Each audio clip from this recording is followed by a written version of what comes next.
Hello everyone! It's Lauren here from the Thinking Closet. Hi Michelle! I wasn't sure if anyone would be around, so I messaged Michelle and Kaylin and some other friends to be like, hey, anyone else in on a Saturday night and want to hang out? So good to see some of you joining in. Let me know if the sound of the bugs chirping is distracting because they're rather loud tonight. But I felt like it was a beautiful evening. I wanted to just come on outside. And yay, thank you for the happy anniversary wishes. This is our 6th wedding anniversary today, July 18th. We got married in 2009. And you're probably wondering why I'm not out to dinner with my husband on our anniversary. And don't worry, we did celebrate. My husband actually works the night shift at the hospital, so he's already at work. And so we've learned in our marriage to celebrate things on different days or at different times just to be flexible. So we actually went out to brunch this morning, which, I mean, breakfast is my favorite meal. So we were both very, very happy and enjoyed it so very much. So I thought I could continue the anniversary celebration tonight with you all here on Periscope. So thank you guys for being here. I'm actually going to talk about some of the lessons that I learned from planning my own wedding. Because I was my own wedding planner. I did it all with the help of family and friends. And it's been fun today to sort of look back and remember not only our marriage, but that special day. And I even brought out the wedding album, Booyah, which Mark and I looked through today. Thanks for the hearts. Yeah, if you ever feel like you want to communicate with me and you're on the app and you want to tap the screen to send hearts or write in a comment, I love the feedback. So keep it coming. But anyway, I won't bore you by going through my own wedding album. I'll just show you one page. We got married by the sea, by the Atlantic Ocean on the Jersey Shore. And here's a picture of us on the sand. This was right after we'd gotten married. We ran outside into the July heat on the Jersey Shore and took some photos, but they're my favorite photos, so it was worth it.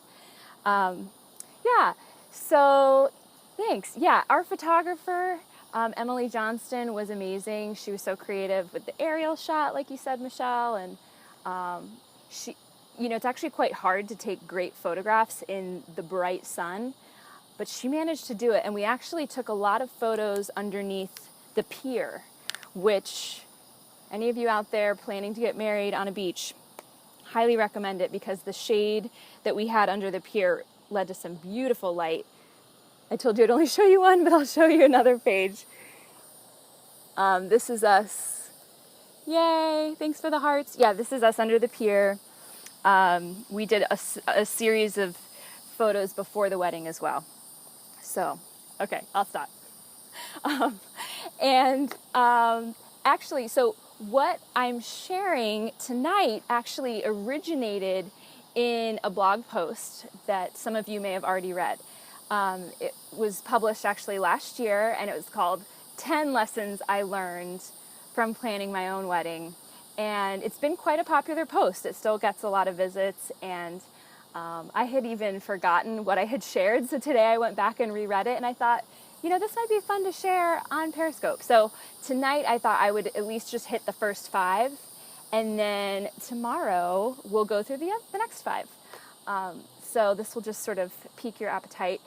If you are curious to read the post after this broadcast or can't wait till tomorrow to read the next 5, you can find all of the posts I wrote in our DIY wedding series over on my blog, The Thinking Closet, and that's at thinkingcloset.com/DIY wedding.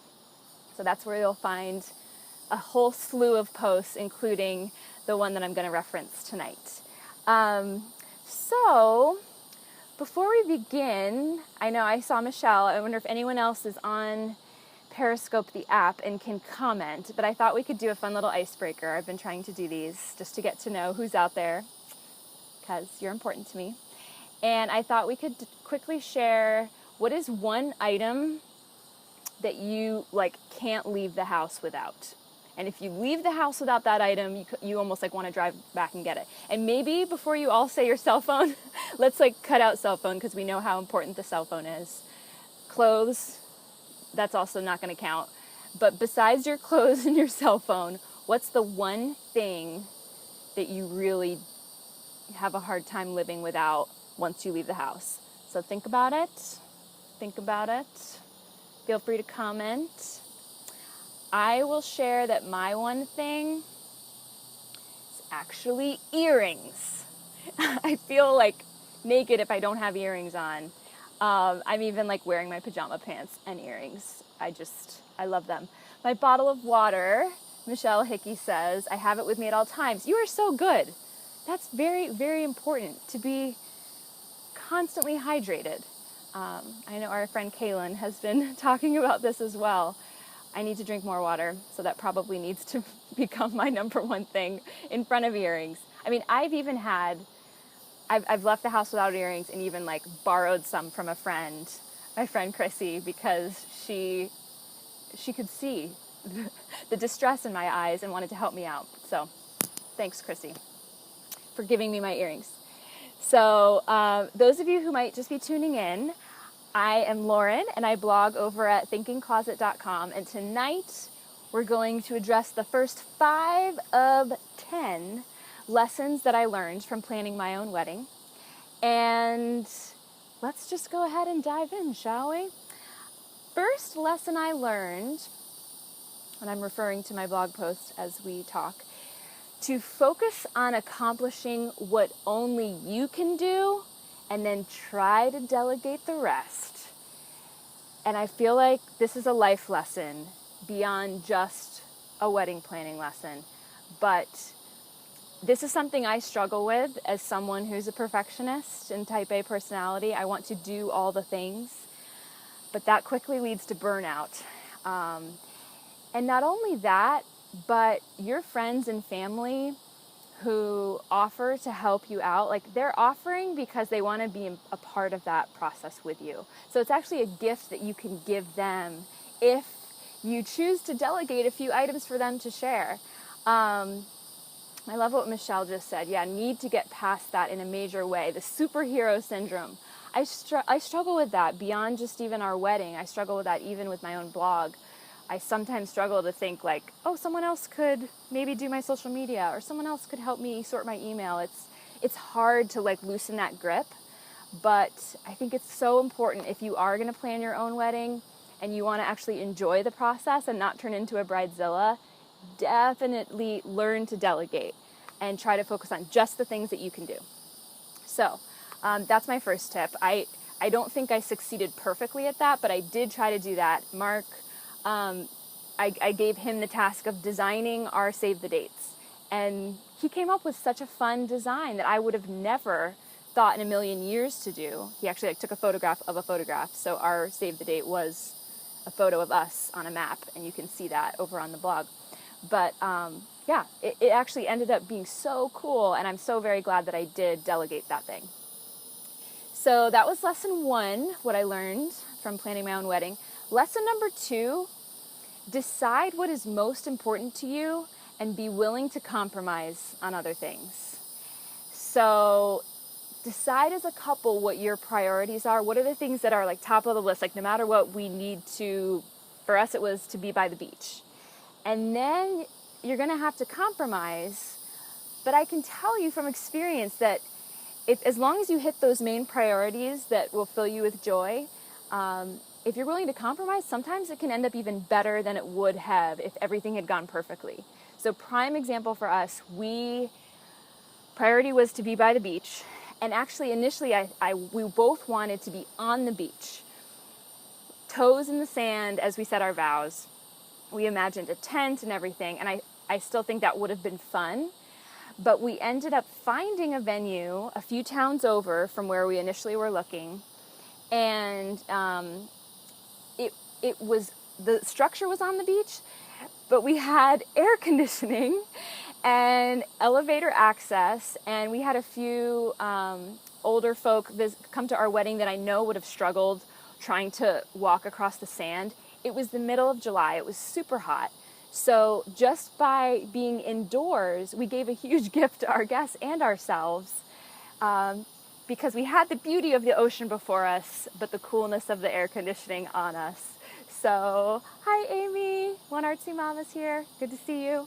Yeah, so definitely decide together, like, what are the things we're not going to compromise on? What's most important to us? And then be willing to be flexible. Because like I said, those compromises you make can end up way cooler than you initially expected. So that's lesson number 2 that I learned from planning my own wedding. Lesson number 3. This is a big one that I'm constantly reminding myself, even now. Not everything needs to be DIY. And I know that almost sounds like blasphemy coming from me, a craft and DIY blogger, but I learned this lesson the hard way. I have a cautionary tale to tell you of the great wedding invitation disaster of 2009. It really was a tragedy, so I actually dedicated a whole post to it, and it was called that, The Great Wedding Invitation Disaster of 2009. But I will give you the abbreviated version right here, right now. I thought, okay, I can DIY my own wedding invitations. It'll be less expensive. It'll have that custom feel. You know, all the wonderful, reasons we give ourselves to justify DIY. Michelle remembers this story. It's a good one. And by a good one, I mean it's a bad one that we now laugh about. The short of it is, I ordered all of the supplies myself, the paper, we were going to wrap it with raffia, the stamps, yada, yada. I designed them myself in Adobe InDesign. I learned how to use this new program, followed a few tutorials, turned out pretty good, so good so far. I was pretty tight with my deadline, so I needed to rush and get them to the printer. So I just found a Kinko's nearby, took them in. Few hours pass, went to go pick them up. Great. Let's check them out. They looked beautiful. However, the moment you touched them, the ink smeared all over the place, because apparently the paper that I had chosen with its textured quality, it was not conducive to the type of printing they do at Kinko's, and it was like oil and water. They just did not mix. Now, looking back on it, I wish I had said to Kinko's, do you see this? Can you help me? Let's figure this out. But at the time, I was in panic mode. And so I ended up taking them home. And I thought, trying to justify, okay, we'll figure out how to make this work. Maybe it's not too bad as long as they don't handle it too much. But I quickly realized, this was not going to do. I had already, pre-cut all of the paper. I'd already stamped a bunch of things. It was all ready to go. I was worried about it being wasted. Thankfully, I discovered a magical spray that's a fixative, and my sweet father, he actually was the one that found it, not me. My father found it. I ended up going into New York City to this one little random hardware store to find it, brought it back, sprayed the fixative. We spread them out on the porch. There's actually a picture in my post where you can see them spread out all over the porch. Sprayed them all. The saga continues. The plot thickens because we went inside to let them dry a few hours. A random thunderstorm picks up. This is a Florida thing that would typically happen, but it was New York. You wouldn't expect this to happen. Thunderstorm picks up. We come outside and the invitations are blown all over the porch and our front yard. It was terrible. I remember Mark was there because he was in town visiting, and I looked at him. It does sound like an episode of I Love Lucy. It's almost like you can't make this stuff up. I looked at him, and he could tell I was about to lose it, scream or cry or something. And he started to sort of fake cry, and just the humor of it all, we both started laughing. It was exactly what I needed to get me past that terrible saga. Ended up working out fine. We ended up collecting the invitations, stuffing them in envelopes, sending them on their way. But lesson learned, you don't have to DIY everything. Sometimes you can just buy it. Just invest the money because it's going to save you some headache and extra money of trying to fix the problem you created in the first place. So that's my lesson number 3 for planning your own wedding, not everything needs to be DIY. Trust me, I know. And I did learn from my mistake, because in helping my sister with her wedding this June, I offered to design her invitations and get them printed online professionally by someone who does that thing. And I'm so glad we did. Okay. Whew. Okay, over halfway done. Lesson number 4, simplify wherever you can. And this does sort of fit in with, not everything needs to be DIY. But for every good idea, ask yourself, is there a way that this could be simpler? Because there's enough complications when you're planning your own wedding. So if you can just pause and save yourself time in the long run by simplifying, you are going to give yourself a pat on the back. And, we had several examples of that where, with our place cards, we had, these sand dollar and starfish place cards to fit in with our nautical theme. They were beautiful, but we decided we wanted to do them every other, so it looked really perfect when laid out on the table. But if you're alphabetizing, that means you have to, alphabetize as you tie them on. It was just this big headache, and I kind of wish we had just randomized it. Who cares? But little things like that will save you headache in the end if you can just simplify them up front. So always be thinking, how can I simplify? Work smarter, not harder. Wow, I'm finding a lot of these lessons just apply to life, right? Okay, last for tonight, but not least, thanks for the hearts. Lesson number 5, don't get lost in the details and lose sight of the spirit that you want to create. And I think anyone who's planned their own wedding, or even if you didn't plan it, someone else did, you can understand how quickly these little details of okay, do we want cream napkins or white napkins? Just those little decisions can drive you mad and can steal you of the joy that you should be having as you're preparing for your big day. So, and another thing is people are going to have a lot of opinions to tell you of what they think you should do. They're going to want you to have the monogram napkins and, oh yeah, definitely do the flower toss. And exactly as Michelle said, those are things that at the end of the day, nobody really notices that or remembers that. Those are things that sometimes we just do because we're supposed to do them. But if it's not something you're passionate about, if it's not one of your big priorities, forget about it. We ended up not even doing a flower toss because to me that wasn't such a big important thing. It might be for you, but I thought, let me think of something else I can do. So I ended up, we did one of those dances where it's sit down if you have been married less than 10 years, less than 20 years. And then ultimately I ended up giving it to my grandparents who were celebrating their 60th wedding anniversary, and they'd been married the longest in the room. So #rebel, be a rebel if you want to. And just remember, it's so much more about the spirit you're creating in the room and how you're making your guests feel welcome rather than those little details that really people don't care about. So that's the last tip I'm going to leave you with.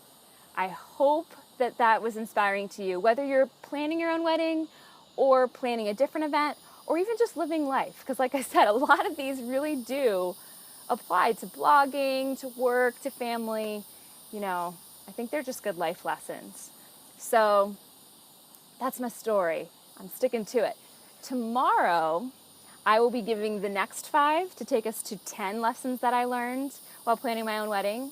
And I'm actually going to set the time right here, right now, so you can save the time if you're around. But tomorrow, Sunday the 19th of July, we will chat on Periscope at 3 o'clock Eastern. So if you have family time on Sundays, make that a priority.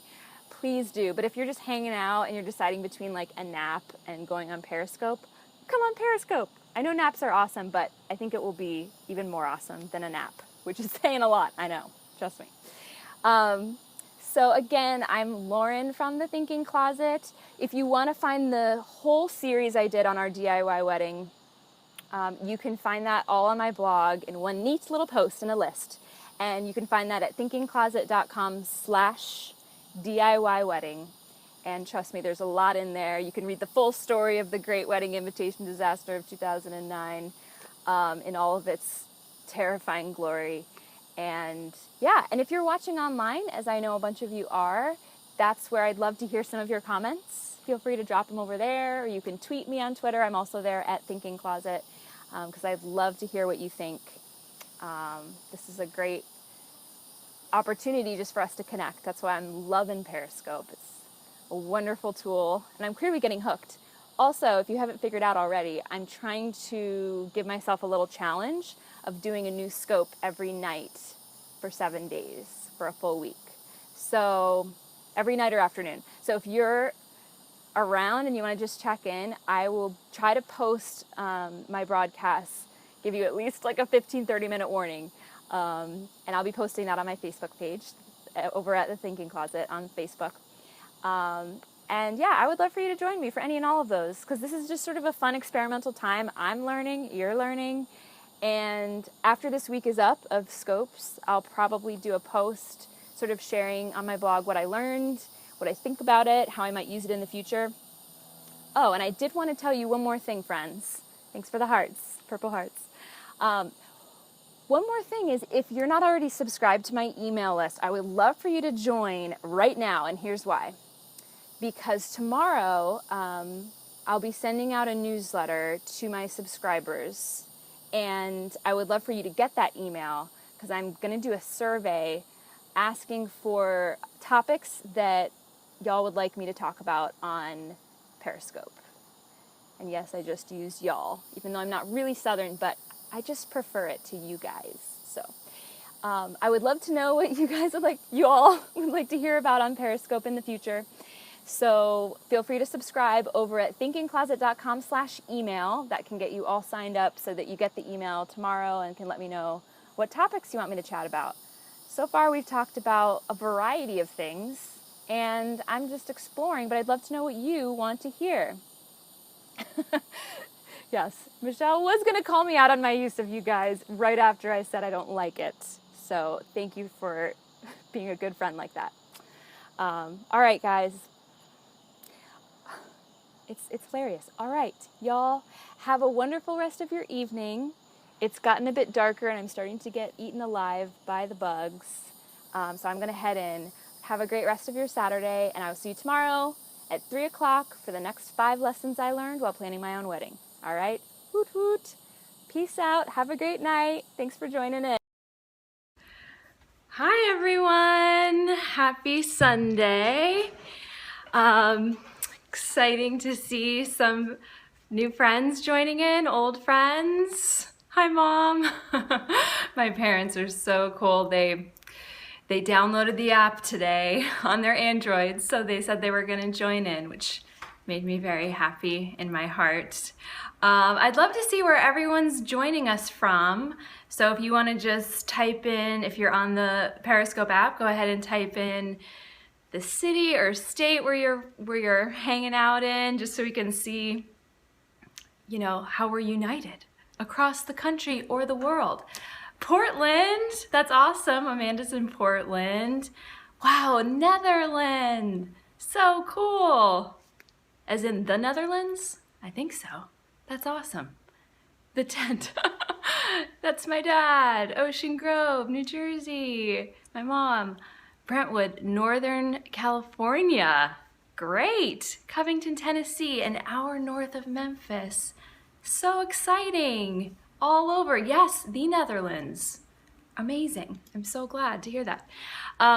So, as you may or may not know, today's broadcast is going to be part 2 of what I started yesterday.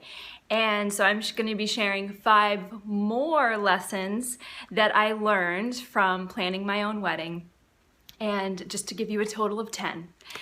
And this was sort of inspired by Mark and I celebrating our 6th wedding anniversary yesterday. Woot woot. And so yeah, it was just it's a fun time to sort of look back at that day 6 years ago, that season of life, which was so wild and crazy and yet so meaningful. And I learned a lot from it that I'm excited to share. Thank you for the birthday cake. anniversary cake. So actually, and before we dive in, I was also curious how you all maybe heard about the broadcast today.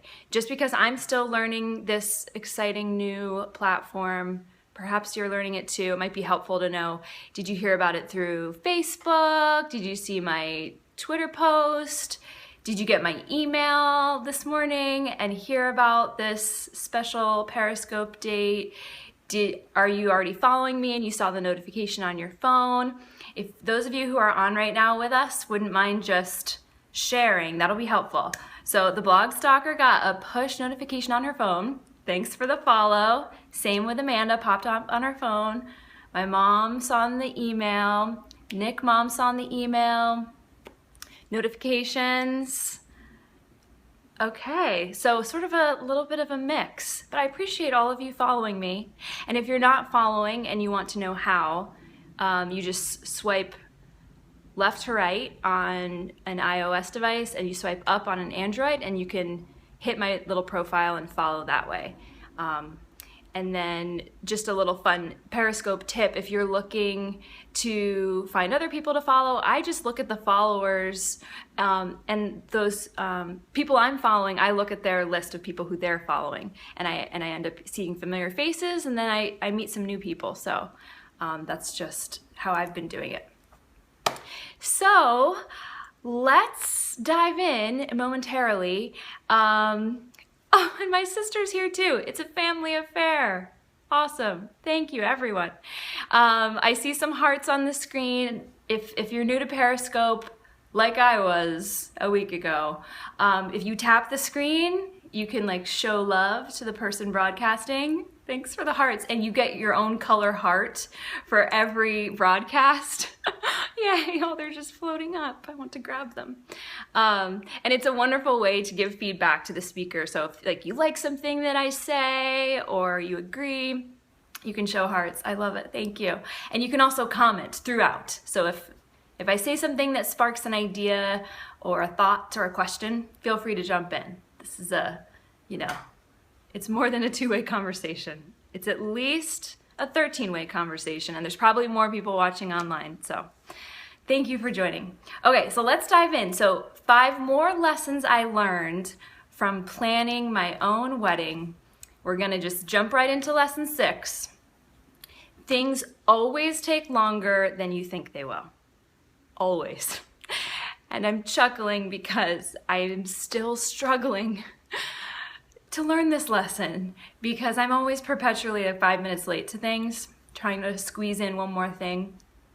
And I really, when I look back on my wedding day, I wish that I had allotted more margin time around all the events, especially in the morning. So we ended up, our venue didn't have an evening slot, so we got married in the morning.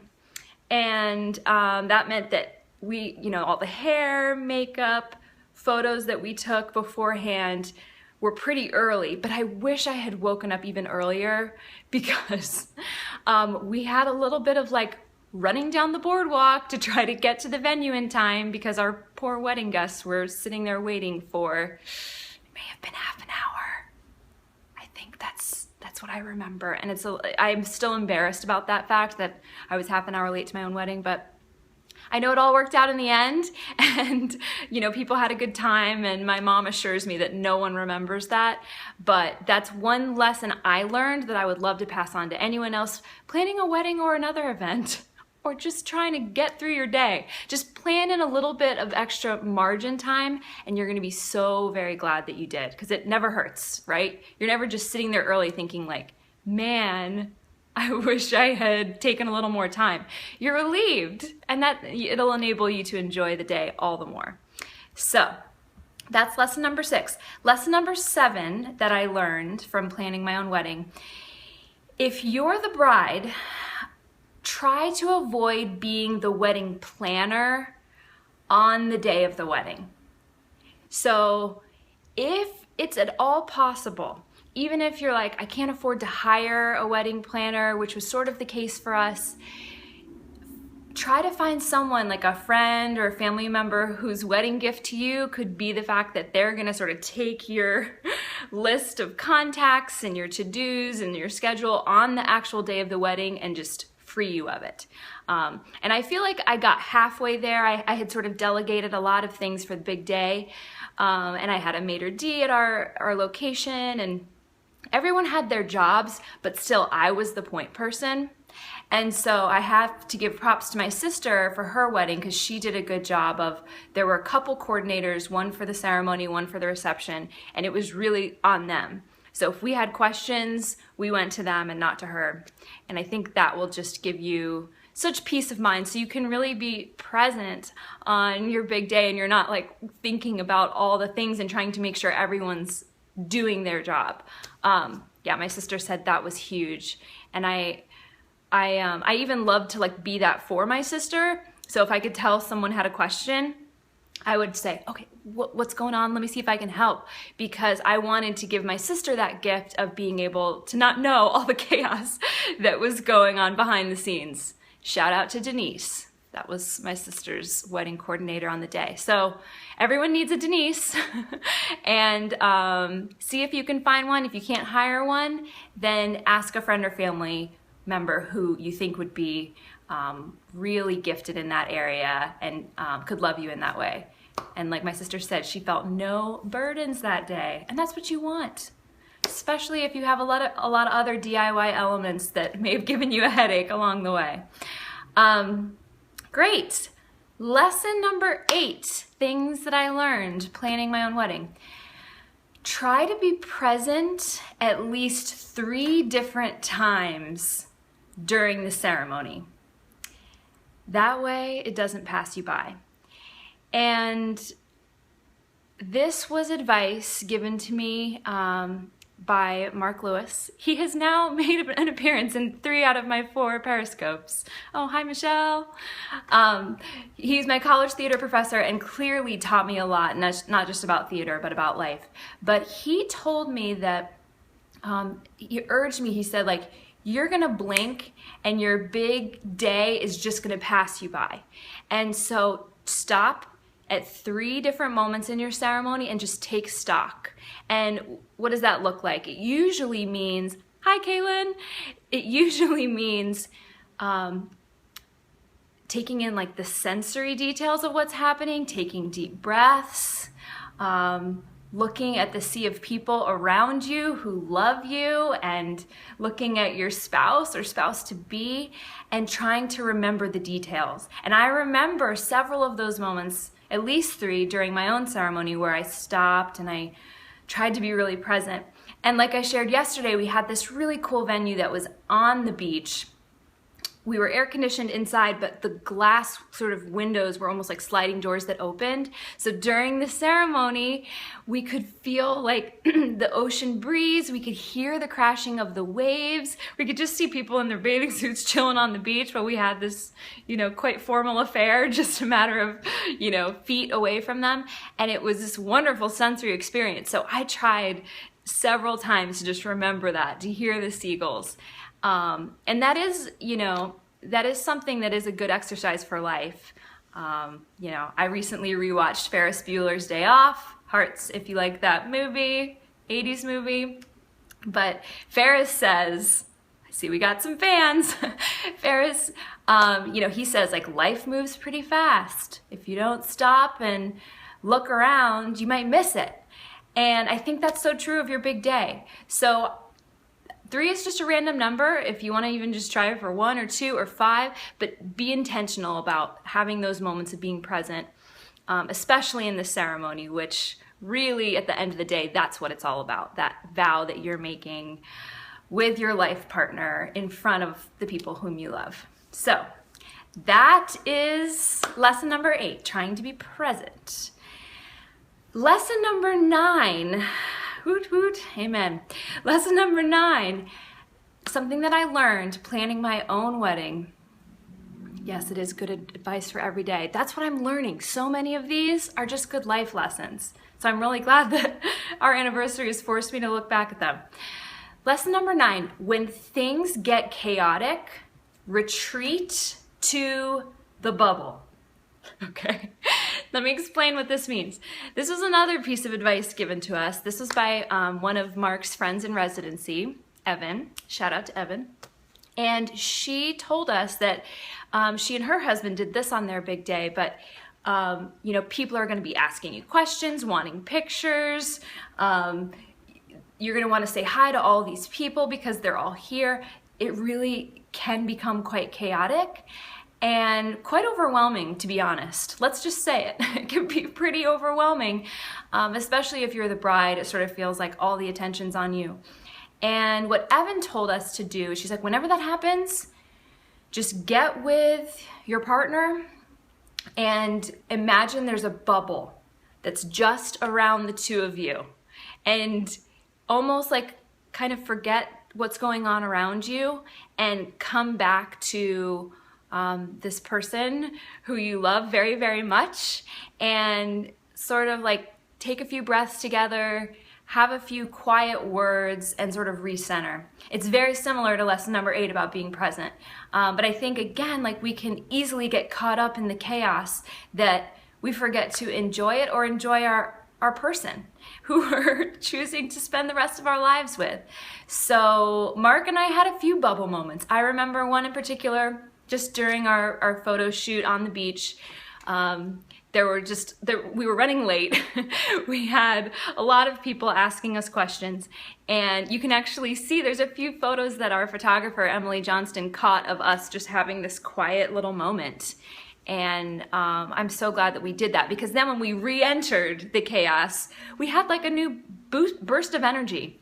It sort of filled us up and got us recentered again, so we could dive back into our big day and truly enjoy it, because it really was a blast. So remember, at the end of the day, it's really just about you two and the fact that you're getting married. Like, the rest of it is fun, but remember that it's about that union and have those bubble moments. Thanks for the hearts. All right. Wow, okay, we're in the home stretch. This is the very last lesson that I have to share with you. And again, another life lesson here, something I learned planning my own wedding. Lesson number 10, laugh through the hiccups. And no matter how well you plan, thanks for the smiley face, we all have been there. No matter how well you plan a wedding and you have all your ducks in a row, things will go wrong. Several things will go wrong. Things that could potentially throw you off course.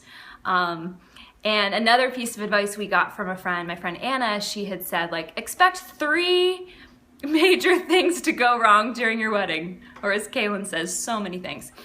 But she's like, if you expect that things will go wrong, like when they show up and when they happen, you'll just sort of count. You're like, oh, there's that first thing, there's the second thing, there's the third thing. And it's not gonna throw you off your rocker.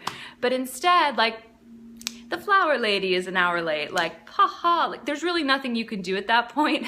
So find opportunities to laugh. Remember, it'll be a really good story one day when you tell them how you were running down the boardwalk in your flip-flops and your wedding dress, hiked up and getting all sweaty right before walking down the aisle. Like, at the time, it might not feel very funny, but do your best to just remember, like, nobody's gonna remember those mistakes but you, and have a blast. I mean, this is the day. So take opportunities to laugh. And that's actually been a great lesson that Mark and I have tried to integrate into our marriage.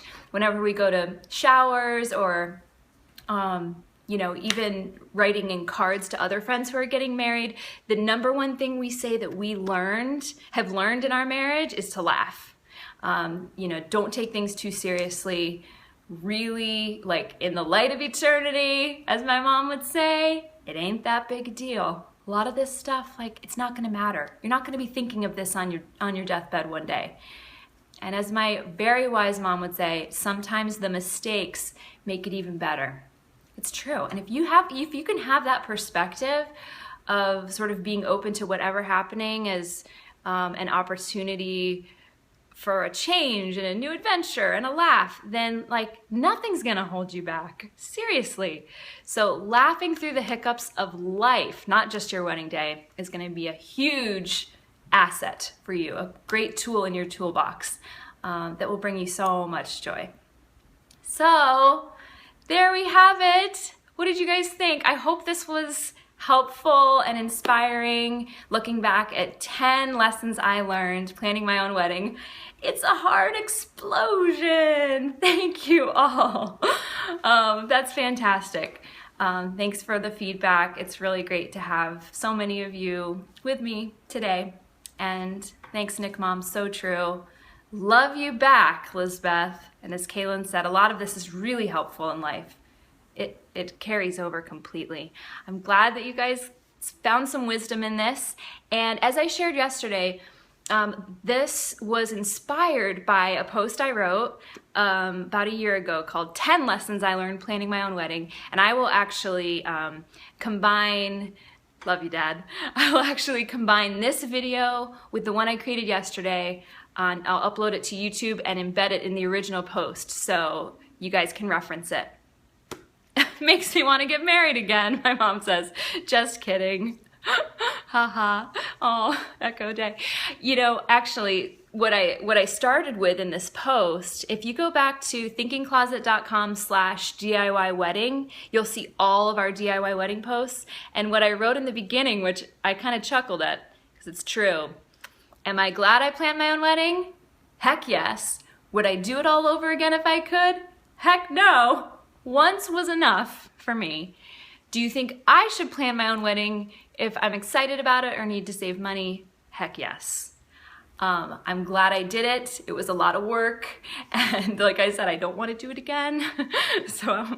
But I think if you can integrate some of these lessons of learning to be present, learning to laugh, giving yourself margin, delegating, all of those, I think it's gonna lead to a really sweet and memorable day for you and your spouse.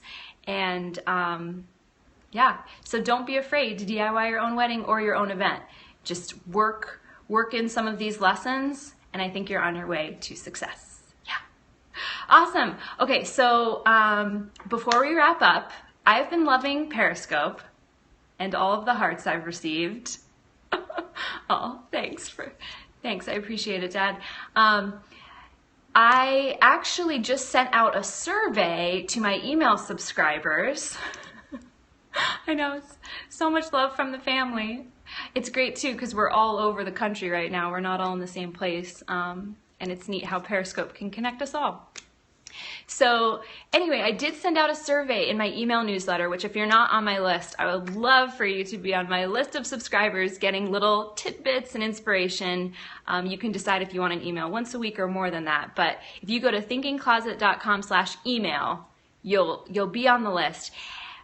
Even if you're not on the list though, today, if you would like to give me a little bit of feedback on the topics you'd like me to address in future Periscopes, I'm really fired up about doing more of these. And I've sort of committed to at least doing a full week of scopes. So that'll take me through Wednesday. So I'll be referring to these survey results tonight and tomorrow and the next day as I plan out future scopes. So I'd love to know what you want to hear about. I've sort of done a variety of scopes so far in these first 4. But I'm curious like which you liked best and what you haven't heard that you want to hear. So if you want to take the survey, just go to thinkingcloset.com/scope survey. Scope as in Periscope, scope survey. And that'll take you to a 3-question survey. It's really short. And it'll give you an opportunity to give me some feedback, which I would so appreciate. It'll probably take you 3 minutes. So if you have 3 minutes to answer 3 questions, I would heart you forever. Sending you guys hearts. And if you enjoyed this scope and you want to share it with your followers, thanks for all the love. If you want to share them with your followers just to spread the word, I would so appreciate that. And again, you can swipe right or swipe up to hit the share button, and you can even share it on Twitter or just with your followers. And I would appreciate that so very much, as I'm appreciating all this feedback. This has definitely been the most engaged and conversational scope I've done, and so my love tank is quite full right now. My #1 love language is verbal affirmation. So this is a gold mine. Thank you all for loving me so well today. I appreciate it so very much.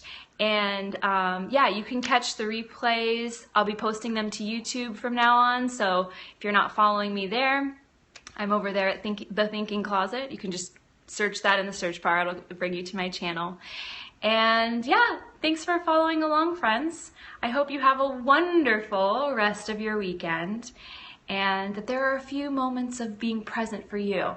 So maybe just push yourself to have like 3 moments today where you stop and you're present. You know, with the Spanish moss blowing in the trees, the sound of the air conditioner rattling, the look of my sweet little kitty lying on the deck. Just those little moments of checking in will give you not only a much more quality day, but a day that you'll actually look back and be able to remember, just like your wedding day. Thanks for the hearts, sending them back. Seagulls.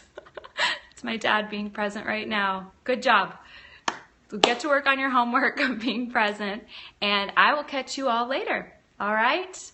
Farewell. Oh, I don't want to hang up and lose the hearts. I'll just stay and watch them till they fade away. Oh, thanks, Michelle. Thanks for the applause. I've had such a supportive community of friends and family I feel forever indebted to. And let me know when I can support you all in your scopes, because I want to be there to give you hundreds of hearts. All right. Oh, okay, I'll sign off so you can get back to your day. But thanks, everyone. Catch you later.